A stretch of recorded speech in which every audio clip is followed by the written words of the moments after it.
പിൽക്കാലഘട്ടത്തില് കുറച്ചൊരു ഈ പറയുന്ന ചില കമന്റ്സ് ഒക്കെ വേദനിപ്പിച്ചിട്ടുണ്ട് ദാസാറിന്റെ.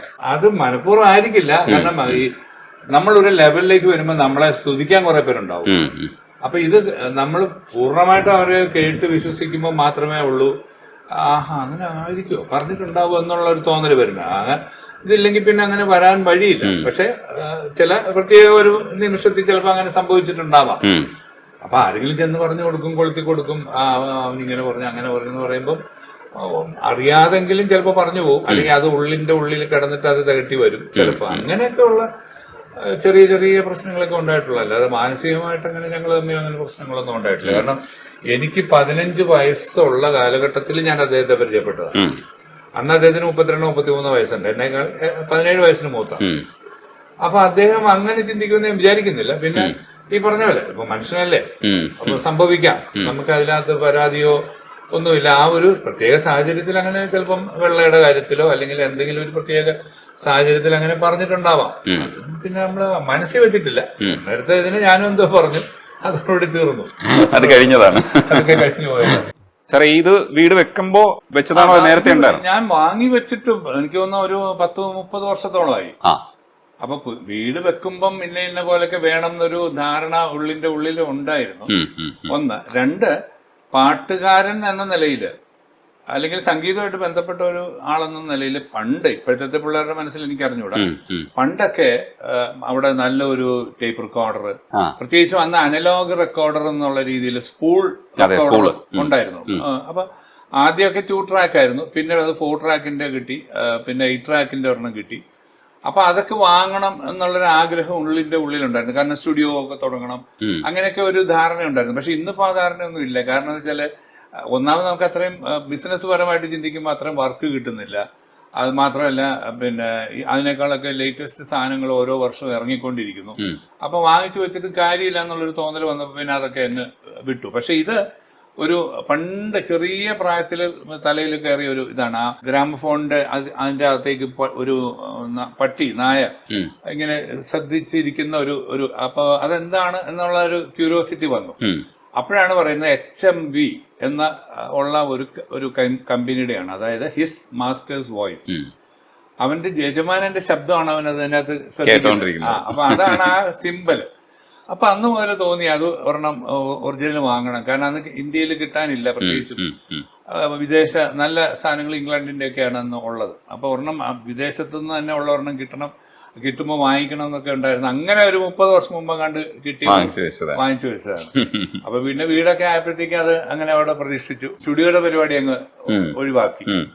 ഈ അടിപൊളി പാട്ടുകളെ കുറിച്ച് പറയുമ്പോൾ ഞങ്ങൾ ഇടയ്ക്ക് ആഘോഷിച്ച ഒരു പാട്ടാണ് പുത്തൻ പുതുക്കാലം മുത്തമിട്ട നേരം കൊലുസിട്ട മോഹങ്ങൾ എഴുന്നള്ളും ഇതുവഴിയെ. 2 വേർഷൻ ഉണ്ടല്ലേ, MG ശ്രീകുമാറും ചിത്ര ചേച്ചിയും പാടി. പറഞ്ഞാൽ അത് എന്റെ വേർഷൻ മാത്രമേ ഉള്ളായിരുന്നു. ഞാൻ അതിന് ചിത്രം കൂടെയാണ് ആദ്യത്തെ പ്രാവശ്യം അത് പാടുന്നത്. അത് കഴിഞ്ഞ് കാബൂളിവാല എന്ന ചിത്രത്തിലെ പാട്ടാണ്. അപ്പൊ അത് തുടക്കം ഞാനായിരുന്നു. പുത്തം പുതുക്കാലം മുത്തമിട്ട നേരം കൊലുസിട്ട മോഹങ്ങൾ എഴുന്നള്ളുന്നിതു വഴിയേ, കാണാത്ത ചിറകുള്ള തേരിൽ കാലത്തിൻ കളിത്തോളിൽ മേളത്തിൽ തപ്പും തട്ടിപ്പാടി താളത്തിൽ ചാഞ്ചാടി പുത്തൻ പുതുക്കാലം, അങ്ങനെയാണ് പാടി അവസാനിപ്പിച്ചത്. അത് കഴിഞ്ഞ് ആ പാട്ട് ഫുള്ളായിട്ട് തന്നെ 12 വരെയും പാടി സ്റ്റുഡിയോയിൽ നിന്നൊക്കെ അടിച്ചു പോയി. അത് കഴിഞ്ഞ് പടം വന്നപ്പോഴാണ് ആ സമയത്ത് നമ്മുടെ ഈ പറഞ്ഞാൽ അതിനകത്ത് ഒരു പ്രമുഖ ഗായകൻ അന്ന് ഈ രംഗത്ത് സീനിലില്ല. കാരണം പുള്ളി ഔട്ട് ഓഫ് സ്റ്റേഷൻ ആയിരുന്നു, ഇന്ത്യയിൽ തന്നെ ഉണ്ടായിരുന്നില്ല. അപ്പൊ അത് കഴിഞ്ഞ് പിന്നെ പടം ഇറങ്ങാനായിട്ട് കുറച്ച് താമസിച്ചു. ആ സമയത്താണെന്ന് തോന്നുന്നു ഈ പാട്ട് അദ്ദേഹത്തെയും കൂടെ ഉൾപ്പെടുത്തിക്കൊണ്ട് 2 ആക്കി. അപ്പൊ ആ ഒരേ ക്യാരക്ടർ തന്നെയാണ് ഈ 2 പാട്ടും പാടുന്നത്, അഭിനയിക്കുന്നത്. അപ്പൊ ഞാൻ പാടുന്നത് ആണ് ആദ്യം സീനിൽ വരുന്നത്. അതെ. അത് കഴിഞ്ഞ് പിന്നെ മുത്തമിട്ട നേരം പുത്തം പുതുക്കാലം എന്ന് പാടി വരുമ്പോ വേറൊരു ശബ്ദം. പിന്നെ അത് ഈ പറഞ്ഞല്ലേ സിനിമയാണ്, എന്ത് സംഭവിക്കാം, അങ്ങനെ ഉണ്ടായത്. അത് അതിനു മുമ്പ് ഹിറ്റ് പാട്ടുകളിൽ ഒന്നായിരുന്നു പൂമാനമേ എന്ന് പറയുന്ന പാട്ട്. അത് നിറക്കൂട്ട് ഭയങ്കര സൂപ്പർ ഹിറ്റ്. ഇപ്പോഴും ആ പാട്ട് ഭയങ്കരമായിട്ട് റീവാച്ച് ചെയ്യുന്ന ഒരു പാട്ടാണ്. യൂട്യൂബിൽ നല്ല വ്യൂവർഷിപ്പ് ഉള്ള ഒരു പാട്ടാണ് പൂമാനമേ. അത് ശരിക്കും ഒറിജിനൽ സാറിന്റെ ആണെന്ന് എനിക്ക് അറിഞ്ഞുകൂടായിരുന്നു. പിന്നീടാണ് ഞാൻ മനസ്സിലാക്കിയെടുത്തത് അത് സാറിന്റെ തന്നെ പാട്ടാണെന്നുള്ളത്. ഇങ്ങനെ ഒരു കൺഫ്യൂഷൻ എപ്പോഴും വരില്ലേ? ഉണ്ടായിട്ടുണ്ട് അന്നത്തെ കാലത്ത്, പ്രത്യേകിച്ചും ആ ഒരു സമയത്ത് ആ ഒരു എന്താ പറയാ സാമ്യമോ എന്താന്ന് എനിക്കറിയില്ല.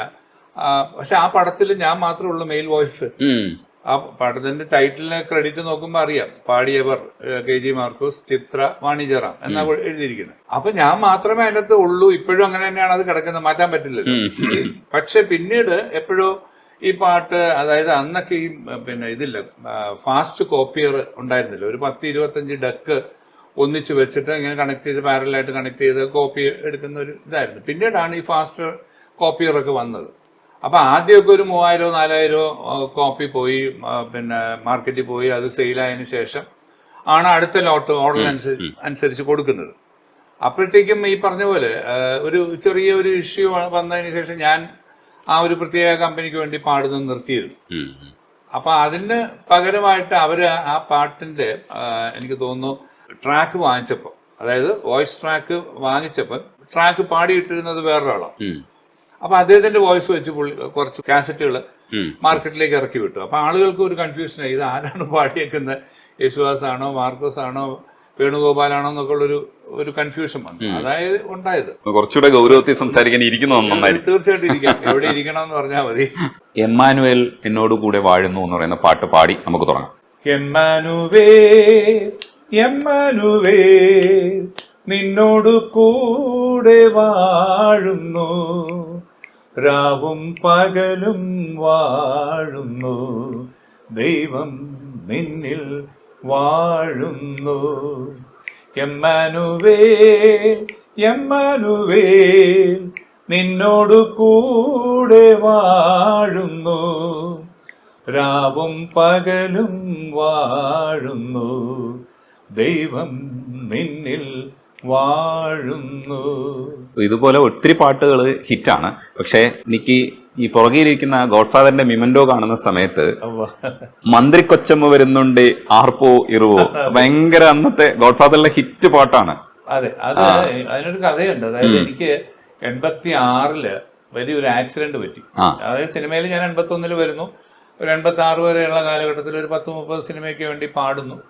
അങ്ങനെ ഇങ്ങനെ കയറി ഇങ്ങോട്ട് വരുമ്പോഴാണ് നിറക്കൂട്ടെന്ന ഈ സിനിമ റിലീസാവുന്നതും ആ നിറക്കൂട്ടിലെ പൂമാനമേ ആൾക്കാർക്ക് ഭയങ്കര ഒരു ഈ പറഞ്ഞല്ലോ ഒരു വൈറൽ രീതിയിലേക്കൊക്കെ വരുന്നത്.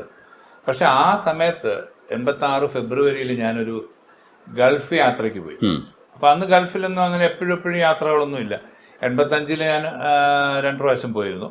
അത് കഴിഞ്ഞ് 86 എൻ്റെ ഓർക്കസ്ട്ര സഹിതം, മറ്റേത് ഞാൻ ഗസ്റ്റായിട്ടാണ് പോയത്, അവിടുത്തെ ഉള്ള ലോക്കൽ ഓർക്കസ്ട്ര വെച്ചിട്ട് അന്ന് പാടിയത് 85.